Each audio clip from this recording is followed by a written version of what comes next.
सर्वेभ्यो नमो नमः।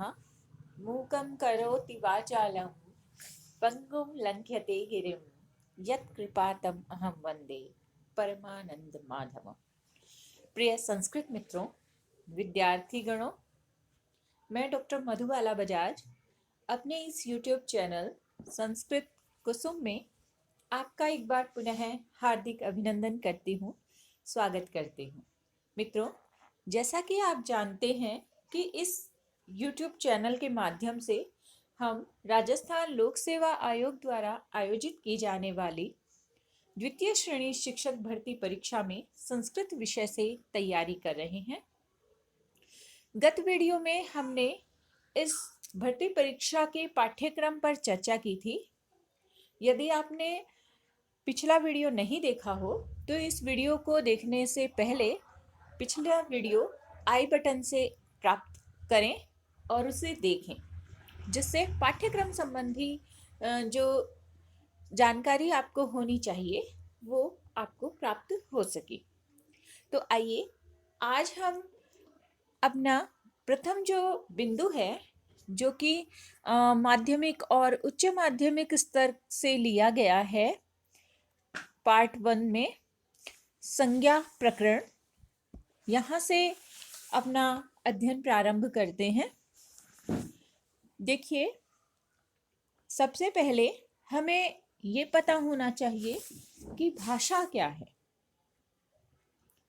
भाष्यते अनया इति भाषा, अर्थात जब हम अपने विचारों को किसी माध्यम से संप्रेषित करते हैं, दूसरों को बताते हैं, तो उसे भाषा कहा जाता है।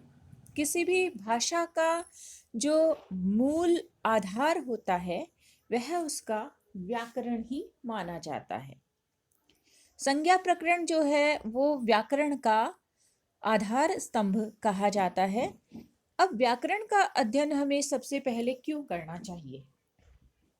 संस्कृत एक एकदम सरल भाषा है और उसे अच्छी तरह से आत्मसात करने हेतु उसके व्याकरण का ज्ञान होना बहुत आवश्यक है। हमारे जो षड वेदांग हैं, उनमें सर्वप्रमुख वेदांग के रूप में व्याकरण को माना गया है। मुखम व्याकरणम स्मृतम, अर्थात व्याकरण वेद पुरुष का मुख है।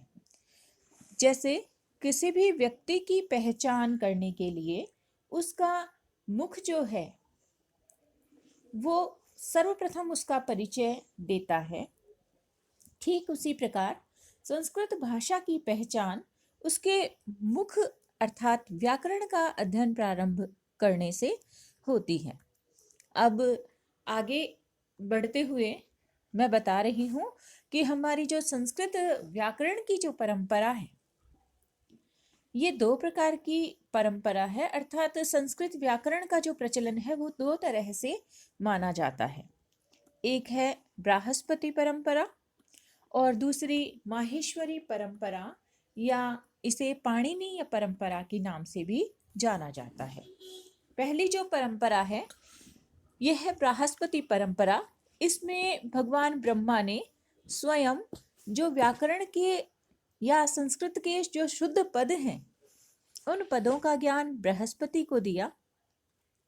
बृहस्पति ने इंद्र ने यम, रुद्र, वरुण आदि को इसका ज्ञान दिया। इसमें जो प्रथम प्रवक्ता हैं उसके रूप में बृहस्पति को जाना जाता है और प्रथम वैयाकरण के रूप में इंद्र को माना गया है। ये जो परंपरा है, इसी परंपरा में इंद्र ने 1,00,000 नियमों से युक्त इंद्र व्याकरण की रचना की। दो बातें इसमें हमें ध्यान रखनी है कि इंद्र जो है वो प्रथम वैयाकरण है और बृहस्पति जो है वो प्रथम प्रवक्ता के रूप में जाने गए हैं। अब चूंकि जहाँ कठिनता होती है वह विषय अवरुद्ध होने लग जाता है। ये जो बृहस्पति परंपरा थी, इस बृहस्पति परंपरा में प्रतिपद पाठ किया गया था। प्रतिपद पाठ के कारण शब्दों में अत्यधिक कठिनता रही, व्याकरण के जो नियम थे उनके ज्ञान में अत्यधिक कठिनता का अनुभव हुआ और अत्यधिक काठिन्य के कारण ही इसे कातंत्र के नाम से भी जाना जाता है। अब इसी को सरलतम रूप देने के लिए जो अगली परंपरा है वो माहेश्वरी परंपरा या इसे पाणिनीय परंपरा के नाम से भी जाना गया। भगवान महेश्वर ने स्वयं पाणिनि की आराधना से प्रसन्न होकर व्याकरण का ज्ञान पाणिनि को दिया। वर्तमान में ये जो परंपरा है पाणिनीय परंपरा, ये सबसे ज़्यादा प्रचलन में है, क्योंकि जो चीज़ सबसे ज़्यादा सरल होगी वही आम लोगों में सामान्यतया अधिक प्रचलित होगी। ये जो व्याकरण है ये अत्यधिक तार्किक है, सरल है, इसलिए सर्वग्राह्य है। कुछ आगे अपने अध्ययन को बढ़ाते हुए हम चर्चा कर लेते हैं व्याकरण के त्रिमुनि के बारे में। व्याकरण में पाणिनि, कात्यायन और पतंजलि जो हैं ये त्रिमुनि के नाम से प्रसिद्ध हैं। अब इनकी जो कृतियां हैं ये परीक्षा के हिसाब से अत्यधिक महत्वपूर्ण हो जाती हैं। पाणिनि की जो कृति है वो है अष्टाध्यायी, जिसे शब्दानुशासन के नाम से भी जाना जाता है। यह व्याकरण का आधार स्तंभ माना जाता है। अब जब पाणिनीय सूत्रों में कुछ कठिनता का अनुभव हुआ तो उसे सरलतम रूप देते हुए कात्यायन अर्थात वररुचि ने वार्तिकों की रचना की। अष्टाध्यायी और वार्तिकों को ही सरलतम रूप में प्रामाणिकता को स्थापित करते हुए पतंजलि ने महाभाष्य की रचना की, जिसमें इन्हीं पाणिनीय सूत्रों को पुनः प्रामाणिक कहा गया है। यथोत्तरम मुनिनाम प्रामाण्यम। अब इन तीनों में से किसके मत को हम अत्यधिक प्रामाणिक माने, क्योंकि पाणिनि ने तो स्वयं अष्टाध्यायी की रचना की है, फिर कात्यायन ने उसे सरलतम रूप दिया। तो ये जो पंक्ति है जो कि हमारे संस्कृत साहित्य में बहुत ज़्यादा प्रचलित है, यथोत्तरम मुनिनाम प्रामाण्यम, अर्थात जो उत्तरोत्तर मुनि हैं वो अधिक प्रामाणिक माने जाते हैं। तो हम कह सकते हैं कि पतंजलि जो हैं वो अत्यधिक, इनका मत जो है वो श्रेष्ठ है।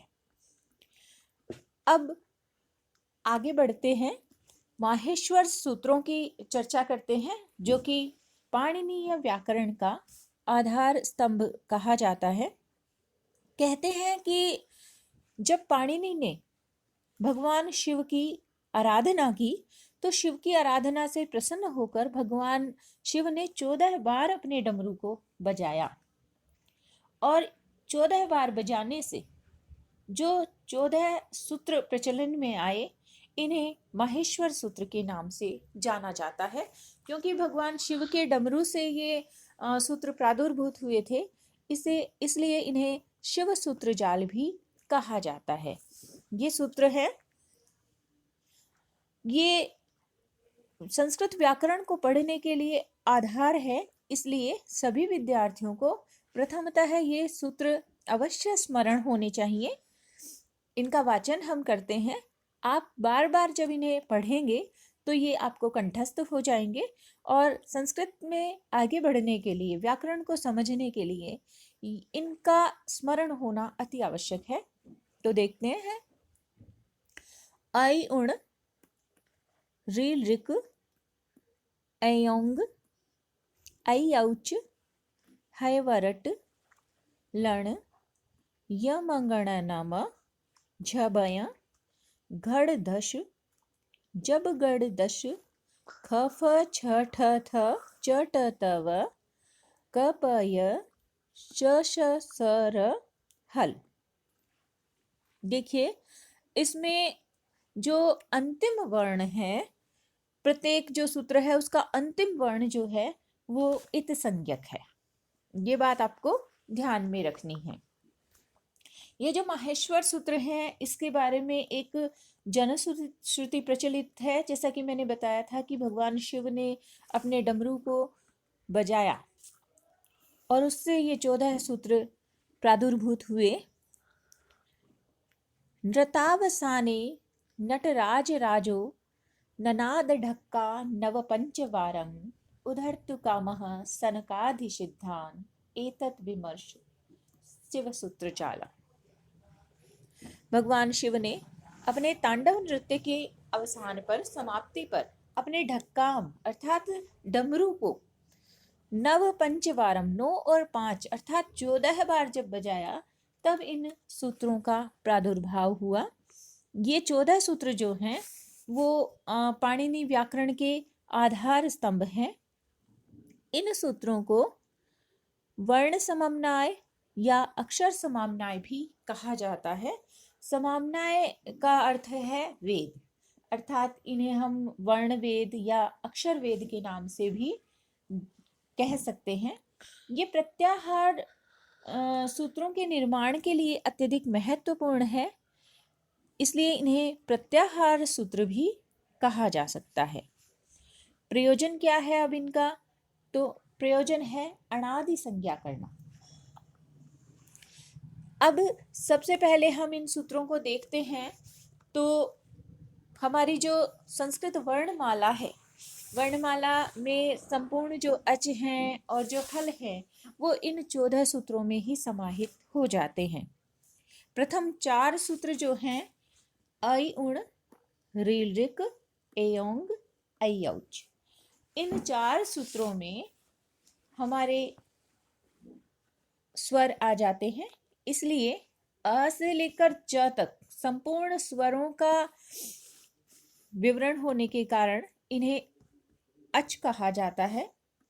अगले जो 10 सूत्र हैं उन 10 सूत्रों में संपूर्ण व्यंजन आ जाते हैं, इसलिए ये हल संबंधित सूत्र भी कहे जाते हैं।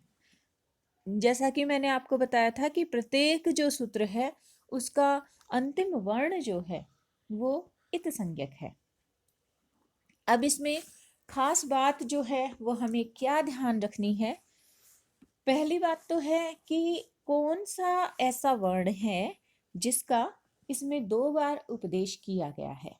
तो माहेश्वर सूत्रों में है वर्ण ऐसा है जिसका 2 बार उपदेश किया गया है। इत संज्ञक वर्ण कौन सा है जिसका 2 बार इसमें उपदेश किया गया है? तो ण, देखिए ऐ उण, यहां भी ण आया है, और लण, लण में भी ण इत संज्ञक है। तो 2 बार जो इत संज्ञक वर्ण का पाठ हुआ है वो है ण। अब इनका ये जो इत संज्ञा है इसका प्रयोजन क्या होता है? तो प्रयोजन है इत संज्ञा का प्रत्याहारों का निर्माण करना। एक चीज आपको और ध्यान रखनी है इसमें कि लण में जो ल है उसमें स्थित अ जो है वो इत संज्ञक होता है। लण में जो ल में स्थित अ है वो इत संज्ञक होता है। अन्य जो व्यंजन वर्ण है उसमें जो एकार है वो केवल उच्चारण के लिए है। हकारादिषु अकार है उच्चारणार्थः, अर्थात शेष जो व्यंजन वर्ण है उसमें तो अ केवल उच्चारण के लिए ही है। केवल लण सूत्र में इसकी इत संज्ञा होगी। तो हम अगले वीडियो में इत संज्ञक जो है उन वर्णों के बारे में, इत संज्ञा क्या होती है, कौन कौन से सूत्र इत संज्ञा करने के लिए काम में आते हैं, इसकी एक बार आगे चर्चा करेंगे। आज के वीडियो में इतना ही।